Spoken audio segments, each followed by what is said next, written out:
Welcome, everyone. My name is Christina Francis. I'm the Executive Director for JFFLabs, where we focus on integrating technology, new models, innovative financing into workforce education systems to prepare people, individuals, and their families for tomorrow. JFFLabs accelerates economic advancement for generating insights and incubating innovative solutions that empower learners, workers, and communities. We like to say that we are equipping people with the tools and opportunities they need to survive, not just thrive in this evolving world of workforce and learning. We're hosting today's talk today to really create space for bold conversations about the future of work, about innovation, about the opportunities for innovators to really advance ideas that they have. These gatherings allow us to test ideas, build partnerships, and really explore the future of work.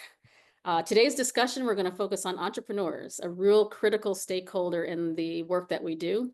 As you know, sometimes, and I say this a lot, the best quality job is the one you create yourself. Entrepreneurs and innovators are leading us into the next wave of technology, of healthcare solutions, of housing solutions, education solutions, and more. And at JFFLabs, we are seeking to support 5,000 entrepreneurs and innovators on their path to bring new models to workforce and education in this new economy. At JFFLabs, we have theme-based accelerators. We have our Scale with JFFLabs programs that supports entrepreneurs and go-to-market strategies. You'll hear more from Heather Terenzio, who's leading that work around our accelerator. We believe that innovation entrepreneurship requires drive and dedication to build and grow successful ventures. However, behind the success stories, there is often an untold narrative of the mental and physical health challenges that entrepreneurs and their families face. This discussion is really going to delve into those critical issues, offering insights and solutions to support the well-being of those at the helm of innovation. So we hope that you all will jump into this discussion. It's my pleasure to introduce Tanya Carlson, the Deputy Chief Strategy Officer for American Psychological Association. Tanya is the leading voice in understanding how mental health impacts our work and learning environments. She's bringing deep expertise on how we can support well-being in the workplace, and her insights today are going to be invaluable to this conversation. Tanya, I will turn it over to you to facilitate. Great, thank you very much. Hi, everyone. I am the Deputy Chief of Strategy at APA. In this role, I've spent a lot of time focused on how to sort of clear the organizational decks for meaningful innovation. And I've led a number of new programs and strategies dealing specifically with entrepreneurship. Prior to my time at APA, I worked quite a bit in early phase programs, products, and businesses. So I've either been or I've worked with entrepreneurs for most of my career. To prepare for moderating this panel and this important conversation, I went back to a great book about the psychology of entrepreneurship called Wired This Way, which was written by my former employee and mentee, Jessica Carson. Jessica talks about in this book how the parts of entrepreneurs that fire passion, ambition, creativity, risk-taking are often also the parts that become beset by mental health challenges, stress-related illnesses, and other vulnerabilities. They're all sort of drawing from the same well. In fact, there's a great passage from the book that I will briefly recite to you. Those who self-select into entrepreneurial work are inherently complex and often carry with them an assortment of mental health diagnoses, cognitive idiosyncrasies, physiological vulnerabilities, and other colorful nuances. Far from a damning burden, these complexities of self are fuel for a creator's work. They are adaptive advantages in the landscape of new venture creation. An entrepreneur's struggles are born from their strengths, and no part of them is dispensable in the process of making something from nothing. The book then goes on to draw from research and practices from neuroscience, psychology, and mindfulness to offer insights in identifying and balancing these multitudes in healthy and productive ways. This perspective is echoed in an article from HBR that just came out yesterday, so I threw it into my opening remarks.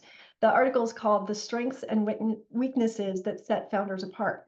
And in it, the authors talk about an analysis they did of what they call founder DNA. And they point out that while founders often possess extraordinary creativity, vision, and persistence, these superpowers, coupled with the extremes of starting up a business, can cause a variety of challenges in running the business and the founder's own lives.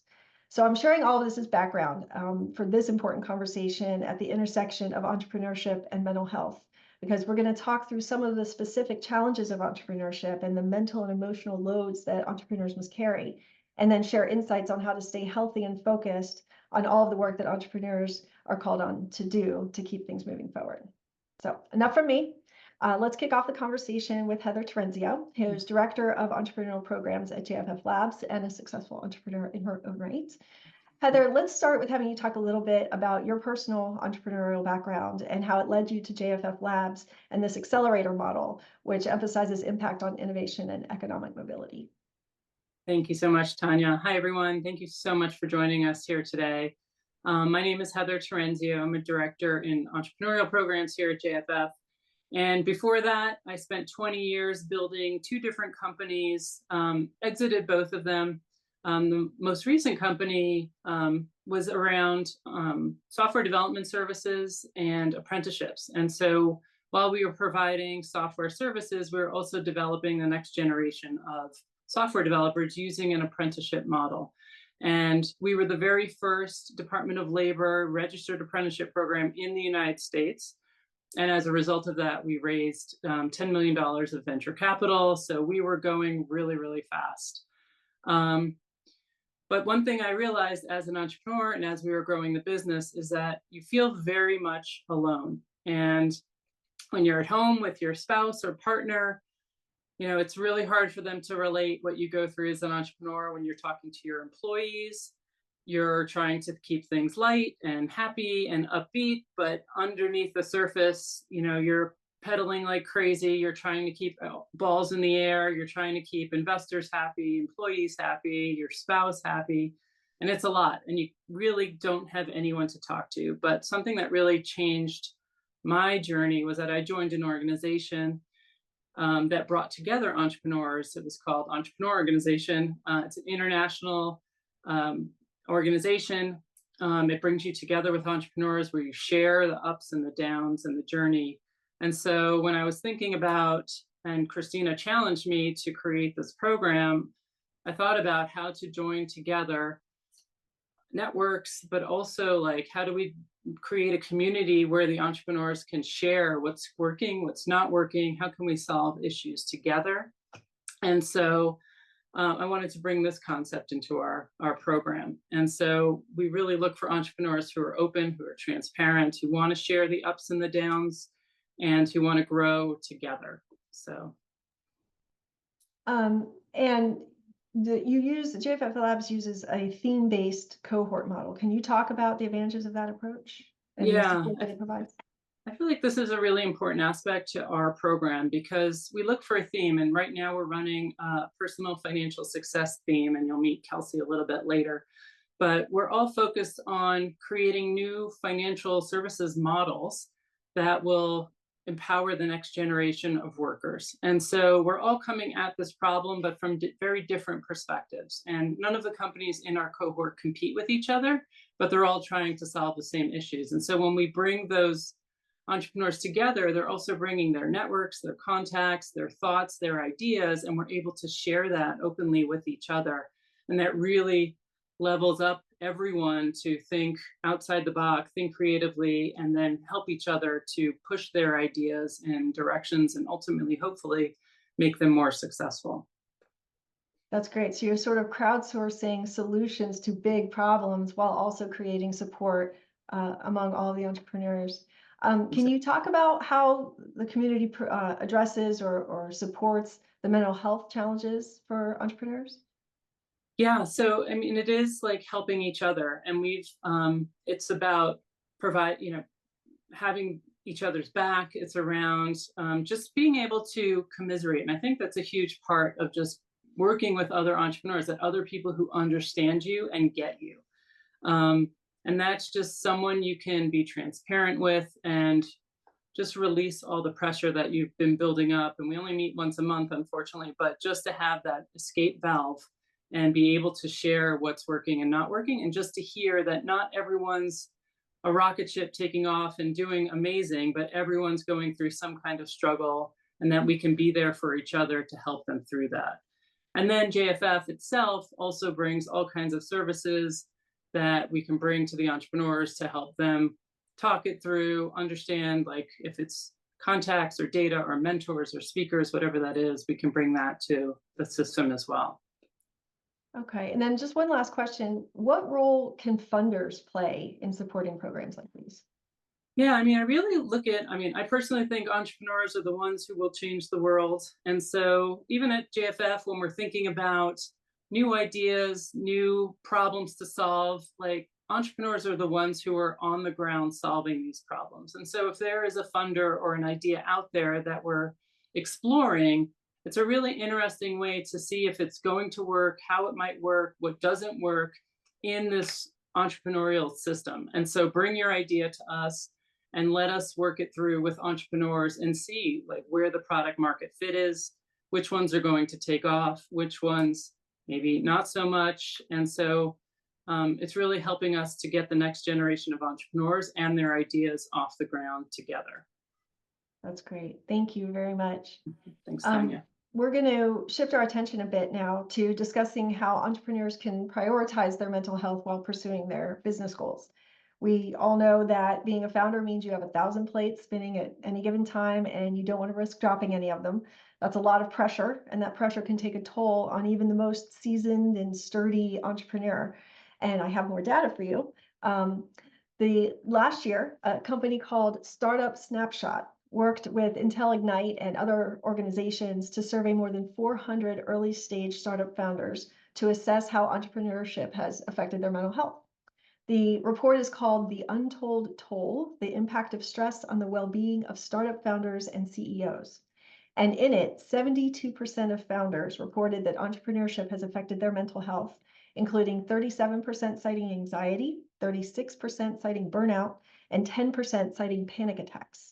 This probably doesn't come as much of a surprise, but what might surprise you is 81% said they don't openly share their stress, fears, and challenges, and less than half said they share them with their co-founders or significant others. So, this is what Heather was just talking about. It's hard to open up about what's happening because you're just trying to keep the right face and keep everybody happy. And in fact, only 23% have sought help to discuss or manage their issues. So founders tend to just gut it out until they can't. So for more color on this, let's bring in the founders who are joining us today. We have Kelsey and Kala. Founders, thank you for joining us. I just shared some pretty stark statistics from the Untold Toll report. Can each of you please introduce yourselves and your businesses, and then talk about whether the stats that I've shared reflect your experience, and maybe talk a little bit about how being an entrepreneur affects your mental health and how you manage it. We'll start with Kelsey. Thank you so much, Tanya. And thank you all so much for being here. Really appreciate the conversation. So I'm the co-founder and CEO of Aura. We are a psychology-based financial wellness company that offers digital behavioral coaching and wealth management for employees. And why we do what we do is we know how much financial stress costs our employer partners. It's actually about $330 billion a year. And that has everything to do with productivity loss, retention issues, compensation dissatisfaction, and even healthcare costs, given money is the leading cause of stress and anxiety. So while our mission is to make our employees healthier and wealthier, we also look to save our employer partners money by improving employee financial wellness. So this topic is highly interesting to me as I live and breathe financial stress and how to reduce it for our partners. While also being an entrepreneur. So recognizing I experience my own both financial stress as well as mental health stresses.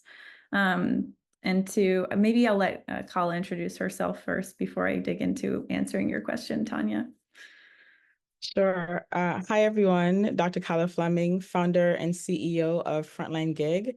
We are an AI-driven apprenticeships and skills building platform for entry-level talent and climate.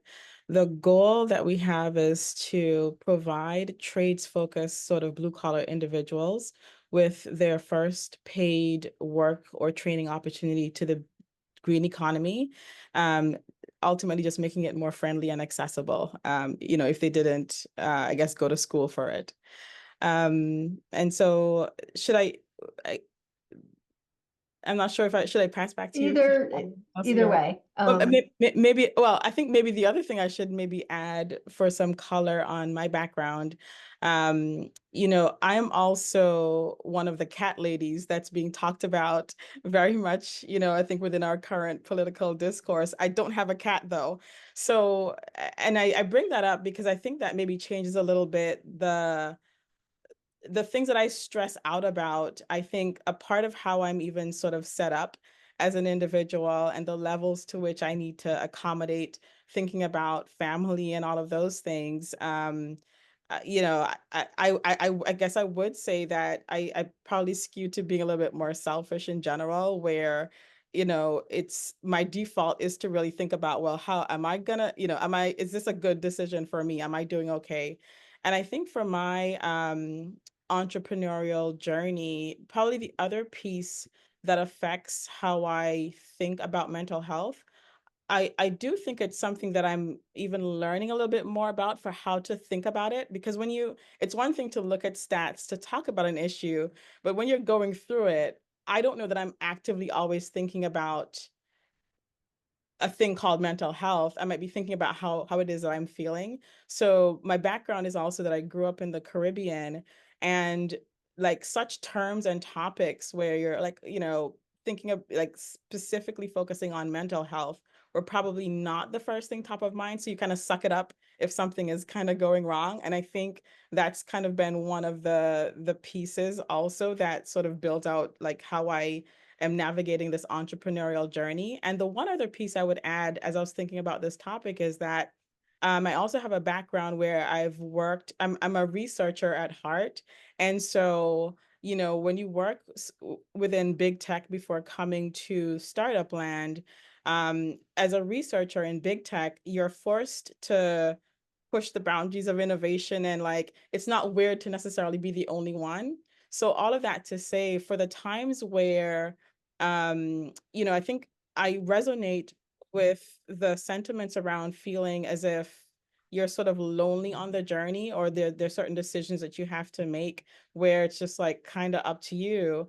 And sometimes the sentiment is like, well, nobody really cares about anything. It's like it's all on your shoulders. So at different points in time, I have had that journey. And I think what's been helpful for me is that my hack has been, accelerator groups. Like, rightly or wrongly, it's been the place where I know I can find like minds where, at least for the idea that I'm working on, I know that I'm not just this crazy person with a research idea. Like an ongoing concern for me is like, am I being too quote unquote visionary, or do I really know how to make money out of this thing? So that's one. And then I think in terms of what's normal. So to the extent that in this journey, there are things that don't quite work, is it because you didn't say it well, for example, if it's a communication thing? Or listen, at this stage, it's kind of normal that it's going to take longer for this idea to hit, because that's just how this is, and that's just where investors are. Maybe I'll kind of pause there for now, but those are some of my thoughts on navigating and how being in spaces like this, I think come to be quite helpful. I think you're bringing up, everything that you've discussed, from, mindset to cultural influences on how we think about and talk about mental health, really, kind of sets the stage for the spectrum that we're dealing with, and that everybody comes as their individual selves into the conversation, and that, mental health as a topic and a personal strategy is separate from how am I feeling right now. And I think that that's an important aspect of this.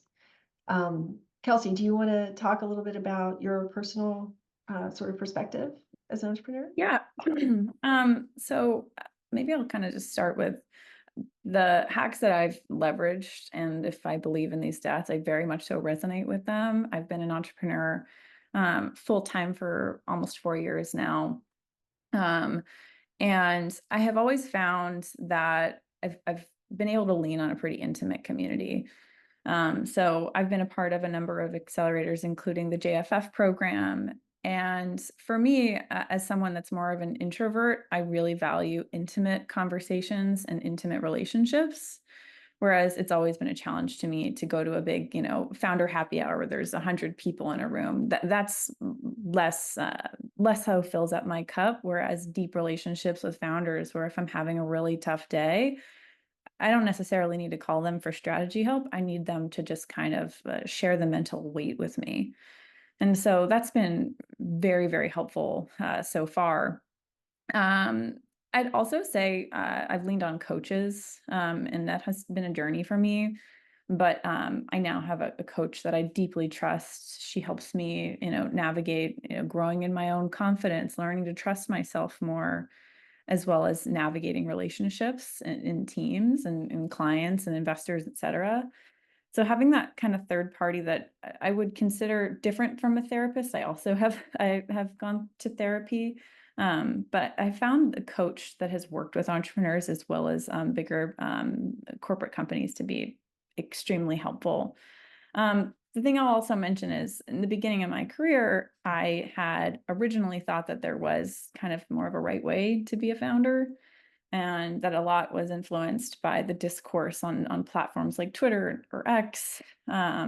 Successful entrepreneurs enter things like founder mode. They work 24/7. They push their teams. And I kind of mentioned this to my coach, and it was causing me a lot of stress.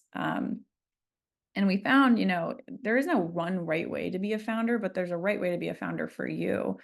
And for me, that's also, how to figure out the person I want to be is looking up to leaders I want to emulate. And so that's been really helpful, because there are a lot of folks, especially within the tech ecosystem, I don't want to emulate. I don't necessarily share their values. And then the last thing I'll mention, as we've been kind of talking about mindset, is, and this is something that's really valuable in my own work. For example, we work with our customers to improve financial wellness by way of, helping them accept their financial situations and being aware of them. And we've also conducted research that shows your mindset is the single most important thing within your control that determines your financial future. And I very much so believe that your mindset in entrepreneurship is really also everything. You're going to go through so many highs and lows. So continuing to keep a positive attitude, and also allowing yourself to feel sadness when things are hard, or feel deep emotions and have a place to go to. But one of the things I've struggled with, especially as a woman and being a founder, my mindset can waver sometimes, which is a lot to do with the discourse, such as, women get less than 2% of venture capital funding, things like that can have weighed on me personally. And just being able to have an ecosystem of folks that I can empathize with and can go to and say, this is really hard. It feels like we've got a small piece of the pie. How do we grow that pie? Has helped improve my mindset, because I know I'm not alone there. So I know I've said a lot, but yeah. No, that's really deeply. fantastic. Thank you for sharing that. And what we're hearing then, both from Kala and from you, is that the communities, being connected to others who understand the journey that you're on, whether it's, I'm really happy, I feel better when I can validate my assumptions and my ideas with others who know what I'm talking about, to I feel better when I can just vent and have people hear and understand sort of the emotional part of the journey as well. And I think that's really important. So, I often hear things like keeping my business going is my self-care ritual, which, yes, but also there are ways, and Kelsey, you just spoke to the individuality of mindset and where you think you fit and the kind of founder you want to be. Do either of you have, and I'm using the term broadly, self-care rituals or approaches to checking in with yourself that work for you outside of being able to check into your community? But I think in a pre-call, Kala was mentioning, I got to get my exercise in. Are there other tips or insights for founders and entrepreneurs who may struggle to carve the time out for self? I wonder how you think about, so in addition to, working out and getting exercise, like that for me, I just have to, but this idea of self-talk, I think I remember one of the things that I reflect on is that, so last year before I joined the JFF cohort, a lot of the reasonings that I had within myself were, all right, it's another month in, the finances are looking very shaky. Are we still doing this? And then, I kind of laid out a couple of signals, right, that I would need to see to make that true. And one of them was simply, because of the nature of the work that we do, every time somebody, the talent that we're trying to create more opportunities for, that may or may not come with money at different points in time, but that for me is one of the signals that we're on the right path. And so that was my negotiation, where even for the times where it was rocky, I'm like, can I see that what we're doing is moving the needle a little bit? And then it did help, then in a month where increasingly then the conversations kind of then shifted. And as I look back this year, it's like, oh, that's not the calculus anymore. Now my calculus, as we're pre-seed, we're still haven't, done our big raise yet, but it's more of like, all right, well, how big are we going to be? Are we going to be? So, but I think along the way, I guess I've had to really, commit to my startup, where I'm like, all right, like what is, at what point are we going to just be pragmatic and drop it? Like, is that the conversation we're having right now, given how hard this feels? Or is it that, is it something else? So I've relied on that sort of self-talk, where I'm like, what's my bottom line for, sort of toughing through this, as we're moving forward.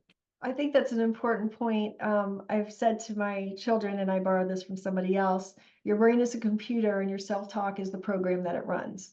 So I think it's important that the self-talk angle absolutely is part of that. How do you talk to yourself and support yourself? Kelsey?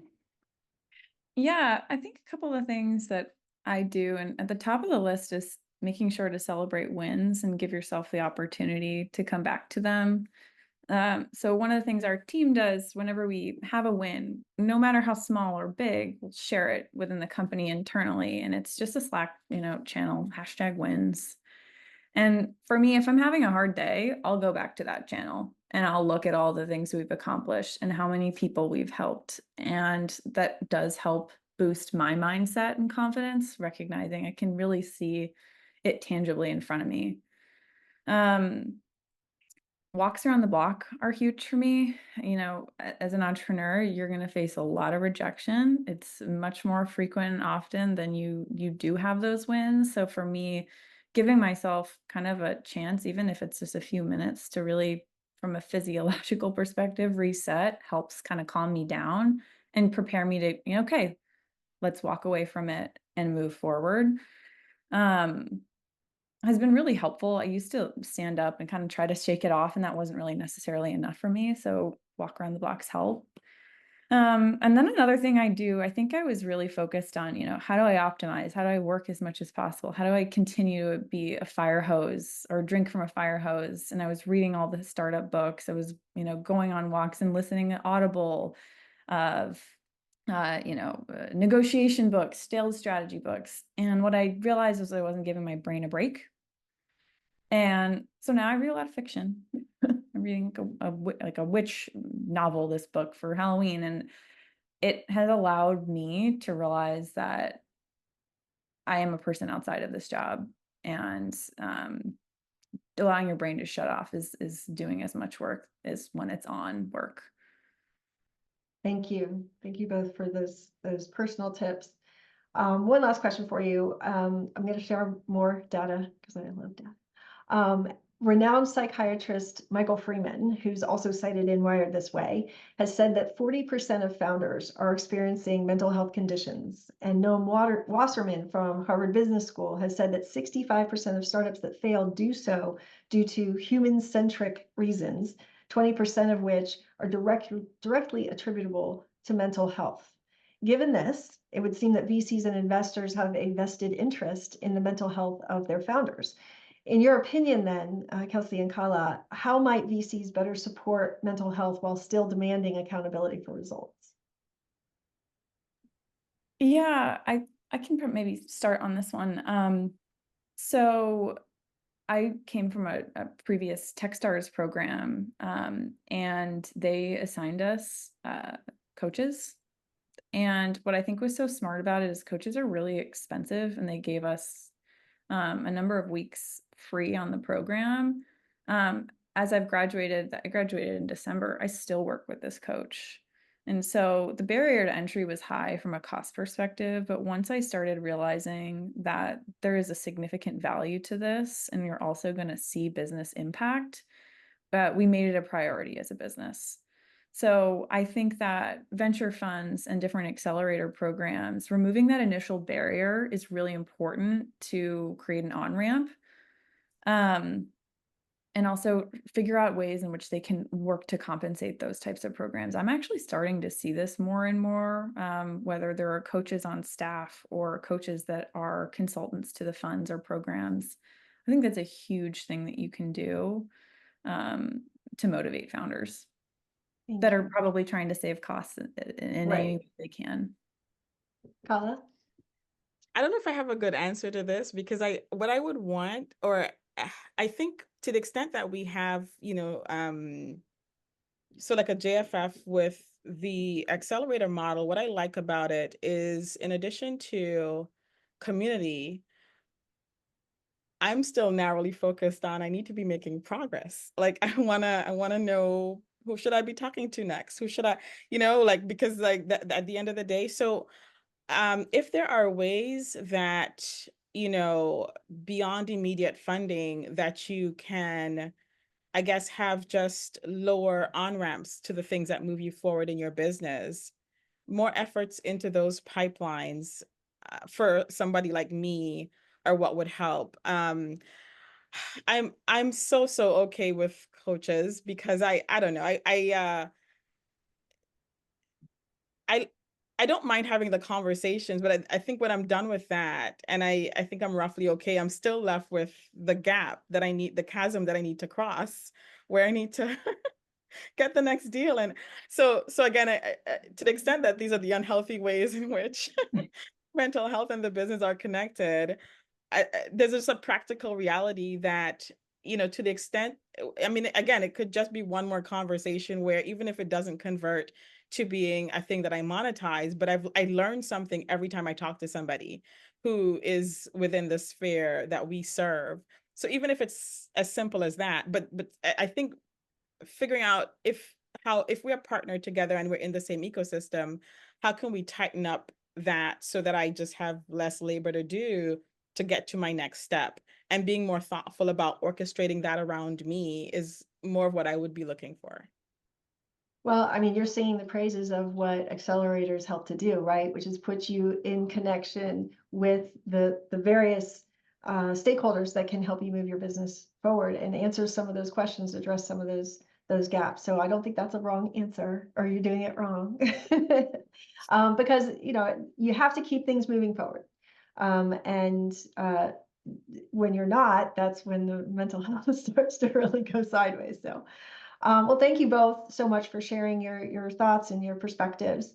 We're going to bring in our accelerator operators to the conversation. So welcoming Hadil and Zanetta. Can each of you please introduce yourselves and tell us a little bit about the accelerators that you run? We'll start with Hadil. Absolutely. Hi, everyone. My name is Hadil El-Tashi. I'm the manager of SHRMLabs. We are the innovation lab and venture capital arm of SHRM. And SHRM is if you don't know them, they're the trusted authority to all things related to work, workers, and workplace. Massive organization with over 375,000 members all around the world. And through SHRMLabs, we invest in funds that support or align with our mission. We invest directly into HR startups, and then we also invest in startups through an accelerator program called the Workplace Tech Accelerator. And this is a hybrid accelerator program that we run every spring. We only invite 5 companies to participate in the program. And the essence of the program is we tend to target a little bit more mature companies that have already are like post-revenue stage.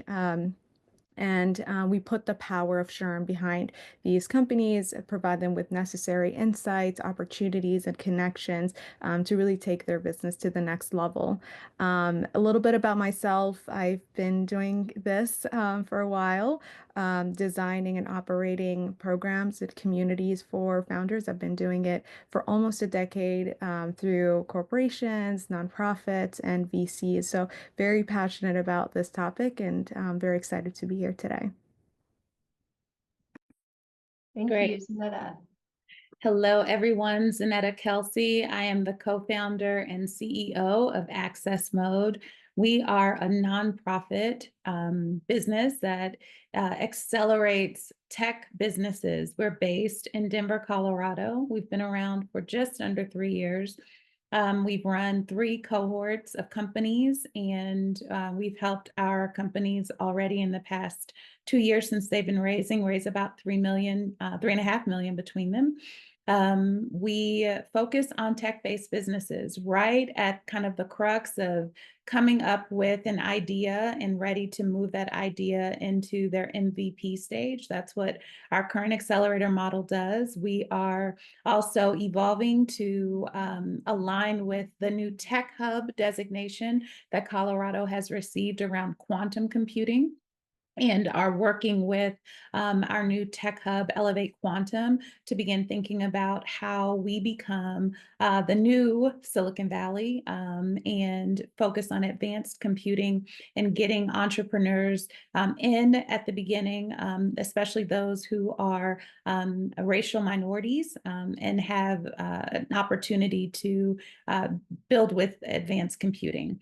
And so our tech accelerator model is 4 months long, heavy on education, mentoring, and building tech. We have great partnerships across the US, and I'm really excited about this conversation because it's such a critical time with all of the distractions and the noise going on in this current environment. We very much care about entrepreneurs. I got into this space because I wanted to make sure that entrepreneurs were being cared about from a holistic perspective and not just a number and betting on the one that's going to do the best, but really unleashing innovation.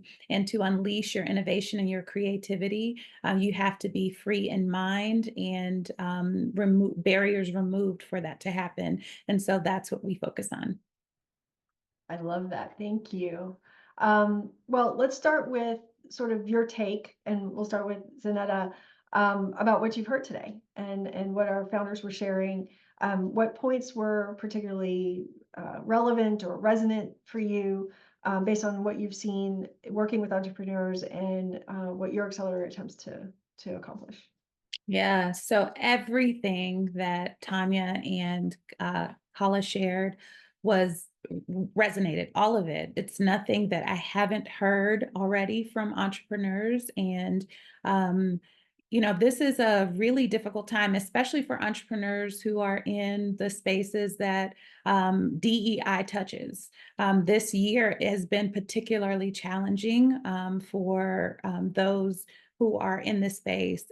We're, in a very politicized environment as well. And so that doesn't help. It also doesn't help that fundraising and access to new funds has slowed as well. This is the worst year that we've seen so far for investment in especially people of color. And also this is just a challenging time. And so with that, we are doing the things that we know are important to make sure our entrepreneurs feel seen. That's the first step, that we want to make sure that those that we come into contact with, that they feel seen, that they know we understand the challenges and the difficulties that they're facing. Because if you build a program and you build it based on your perspective versus the people that you really are trying to uplift and help, it doesn't work as well. And so we regularly do open office hours. We actually do them once a week. We do them in person and online. We're constantly talking to the community about the needs that they have, and we advocate very, very much for the things that are important to them. Kala mentioned removing barriers. That's exactly how we see ourselves at AccessMode in particular is what challenge are you having? What things are you facing? Okay, how do we, in our position, help to remove that challenge or that barrier for you? When we do our accelerator program, we start with a retreat. And that retreat is meant to create a dividing line from what we're going to do from the business perspective and to kind of be there for the entrepreneur themselves. And so we invite professionals to our retreat that help to unlock some of the things that are more the softer elements of who a person is. We do an exercise called If You Really Knew Me that really begins to help people to become more vulnerable and seen by the other people that are going to be in their cohort and be in the room. We also walk through kind of what are the principles that will make people successful that aren't focused on raising money and getting new customers. We're going to talk about all of that in the accelerator program, but we want to talk about how can you lead well? How can you be trustworthy? How can you be accountable? Those types of things. And then I'll also mention one of the important things for us is our well checks that we do with our entrepreneurs. And we make sure that we keep our doors open. And we also bring in a mental health professional to meet with each one of our cohorts to make sure that they're getting the resources that they need that we may not be in a position. So I love that Tanya called out being a part of Techstars and having the coaching aspect. For us, we do have coaches, but we also have a mental health professional that's connected to our accelerator. Before I open to Hadil to answer the same question, can you talk about how did you come to this as an aspect of building into your accelerator? How did you know to prioritize? Because this sounds very holistic. Yeah, probably a few things. Number one, it comes from probably a little bit of my background. I have a master's degree in counseling, but a career since the 90s in tech. And so that's a very unique blend, but I'm kind of geared towards really focusing on people. My faith, I'm a person of faith, and my heart bleeds for making sure people are okay. And so I think that is something, as we built AccessMode, even our values, what we state on our website about our values, that comes from that desire to help people. And then I would say also living in the skin that I'm in as a Black woman, I know the challenges that people face. I know the distractions, and I know all of the noise that exists that can daily kind of knock you off your square. And so it's more out of that piece comes from lived experience as well. And so we wanted to make sure that, and we didn't do this in a way to be differentiated, right? Like we'd love for everybody to move in this direction because we care about people first. And that's just, I think, born out of my experience, my co-founder's experience, and also really doing some depth of study before we decided to launch AccessMode, interviewing the founders that we would bring into our program. Thank you so much for that. Hadil, talk about a little bit how you approach supporting mental health for your entrepreneurs as well, and then reaction to what you've heard so far today.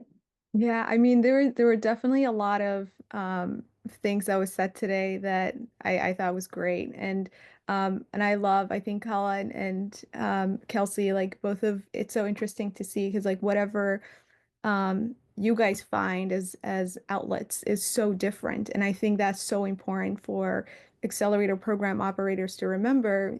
For some it may be focus on like connections and facilitating like constantly opening doors as much as possible and moving barriers. And for others, maybe it's literally, Kelsey, I love how you said it, is share the mental weight. In my experience, for example, when I was at WeWork Labs, my one-on-ones, I felt like I was a therapist. I would just literally sit there and I'm just listening and they're just venting. And it wasn't a moment for me to like guide or anything. I would just listen, and that's all they needed.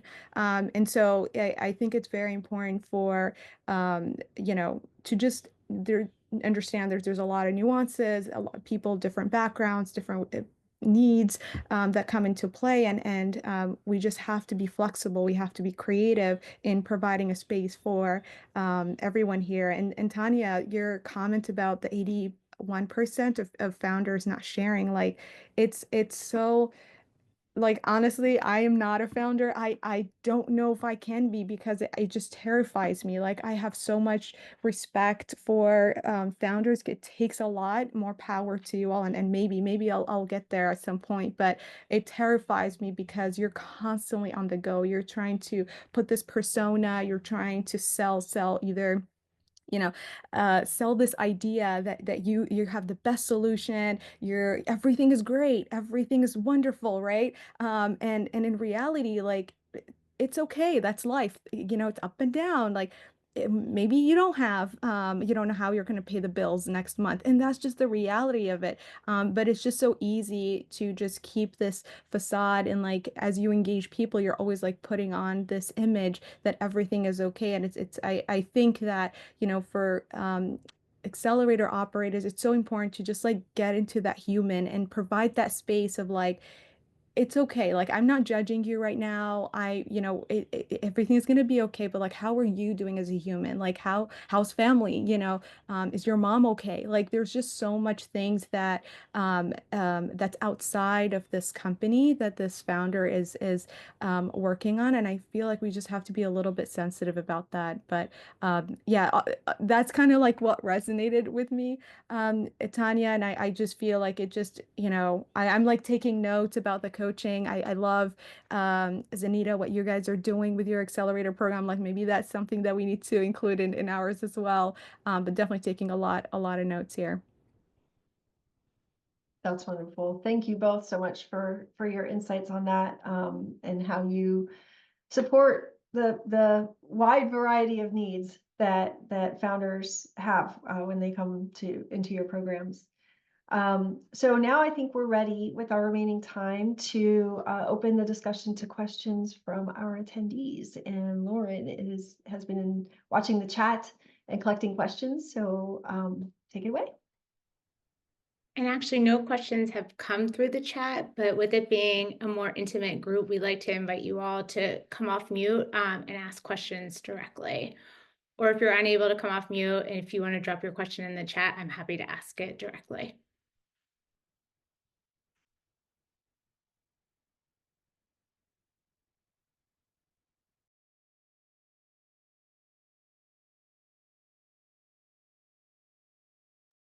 Covered a lot of ground today. Hi. There we go. I heard somebody. Hi, I'm unable to come off to get on the camera. I'm sorry. My name is Elaine Darnett. Thank you so much for this kind of symposium, this time. My question, I guess, is a question of, I am not an entrepreneur today, but I plan to be soon. And so, what would be your guidance on someone like me who is not there yet, but will be there soon, in terms of like what to be prepared for, how to prepare for what is definitely for me a newer season and a newer experience. I'm happy to hop in there. Thank Thanks you. for your question. I think if you're asking it kind of for preparing to enter a new space and how you can prepare your mental state and for that, I always tell people, know your mission and your vision. Like, what, know your why. Why are you doing this? Because you're going to face so many challenges, and that will be the thing that sustains you, is to know your why. And people will tell you, hey, go this direction or that direction, and that will play with your mind. But if you are solid about why you're doing it, and also who your people are, whether it's your family, your mother, father, if you have those, above that, brother, sister, husband, wife, whatever, know who your people are and know your why. I think kind of those are just really foundational. And then beyond that, there are some other parts and pieces that I would recommend, but not enough time, but I would definitely start there if you're early in the journey. And then the other big piece is similar to how we interviewed a ton of people. I think that's important. Just interview other entrepreneurs and ask, hey, what challenges are you facing? What did you go through? Here's where I am. But yeah, make it your business to know the business of how other people are doing and how they weather storms. Beautiful. Thank you so much. I appreciate that. Maybe I'll also just add a quick, I guess, tidbit from my founder journey. I became an entrepreneur because nobody was solving the thing I wanted to see solved.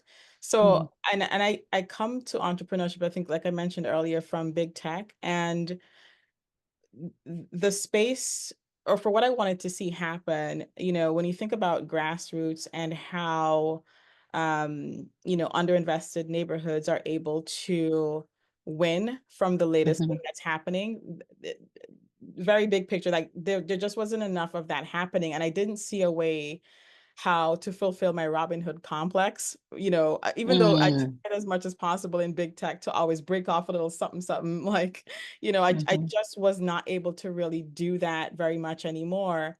And so it was just that question. I mean, specifically, I'm focused on the green economy and focused on blue collar talent, but there was a question around that I had that I couldn't see fulfilled. And I think there was also like a counterfactual where if I wasn't going to do that and I kind of suppressed my interest in solving this problem, then, well, what was going to be the path? And so for a lot of, sort of in the tech route and, sort of the progression path that I saw for VPs, and I just didn't see that being success for how I wanted to live my life. So I don't know if you have similar things in your life where you're going to be able to say, like, when you're like 1 year in, after maybe the first 6 months of being like an entrepreneur, and that reality sets in. I hope you'll be able to sort of look back and say, well, I definitely didn't want to do all of those other options anyway. So, like, have a couple of reasons why. I mean, it was just simply said, having a mission and a vision, but like, for whatever is happening in your life now and whatever tea leaves you're reading, maybe kind of use that to further buttress, your journey into this opposite direction. This is really good. Thank you. Can you guys hear me okay? I see Summer talking, but I don't hear Summer talking. Oh, you don't? There she goes. Okay. Okay, good. Okay, good. So this is a fantastic conversation, and I really do appreciate it. I'm wondering how in your accelerators you prepare folks for gatekeeping of resources, and how you may be assisting them in navigating that. I also live in Denver. So, yeah, and I think sometimes the perception of a resource shortage keeps folks from being open. And then also folks who have worked hard to get into the position of allocating resources tend to be sort of cloistered. I'll let Hadil answer first. So Summer, let me see if I'm understanding correctly. So you're saying gatekeeping from the different opportunities? I think it's such a massive, it's massive. So it's perhaps on the philanthropic side, gatekeeping by folks who have worked themselves into philanthropy, who were once community members, or they still are, but now they're on that other side. I also think that there's a bit of interesting gatekeeping around what I call creating the word soup. So, you know, you'll often see like conferences or events with multiple sponsorships. And I've asked very directly, like, can you share the email you use to get sponsorships so I have a better perspective on the wording? You know, just so that I have something to work from. And literally no one ever does that. Even my mentor will not share it. I'm like, Actually, Hadil, I can jump in on that one. yeah. Sure, please. Yeah, so I think if you're in Colorado, there's very much a give first kind of attitude that if you're not giving, you're not going to be getting anything. And so we try to enforce that quite a bit in our accelerator as well, that you have to be sharing your resources. We even have a section at the end called needs and leads, which is like, we have these, you know, I have just heard about this project that needs to get done. You would be perfect for it. You should give them a call. And then I also need a connection to somebody at the community college system. And I would love it if you would help, somebody here would help me make that kind of connection. So we enforce that in every single meeting, every single time, because if you're the one who's not sharing and kind of clammed up in every meeting, then, you know, that kind of stuff comes back around every time. And I know we're getting close on time. So Tanya, I wanted to kick it back to you quickly, and Summer, I'm happy to talk more after this if you'd like to. Okay. Yeah. So just to wrap, this has been a really great conversation. Thank you to everyone who joined us, everyone who contributed their thoughts and perspectives. I think that we heard some pretty interesting themes, including that, you know, the founder journey is personal, and what you need to be successful and to feel balanced may be different from what somebody else needs, and that's great. I do think that there's consensus that having a community of peers and like-minded people around you supporting you is crucial, whether it's making connections or highlighting the path forward for your business or commiserating and validating how you're feeling at any given moment. Accelerators need to, you know, or do recognize that you can't separate the person from the business. And so you need to provide support beyond the dollars that's creative and holistic. And Heather, I'll let you close us out. Yeah, thank you so much, Tanya. You did an amazing job today. Really appreciate it. And I know I speak for myself, Hadil, and Zanetta. If you're interested in being a speaker or a mentor, please reach out to any of us. We'd love to have you involved in our accelerator programs. I also love the role of philanthropy in this space too, that it's not just about the Techstars and the Y Combinators, that philanthropy has something to offer as well in terms of helping entrepreneurs to de-risk the process, to get them to the next level, get them venture capital, serve them up to the venture capital folks who are out there looking for impact solutions to bigger problems in our societies. So love to hear more from you. If you'd like to continue this conversation, please reach out to myself, to Christina, Lauren, anyone of the speakers that are on this call. And thank you for your participation today. Appreciate you all being here. Thank you so much. Thanks, everyone. Thank you.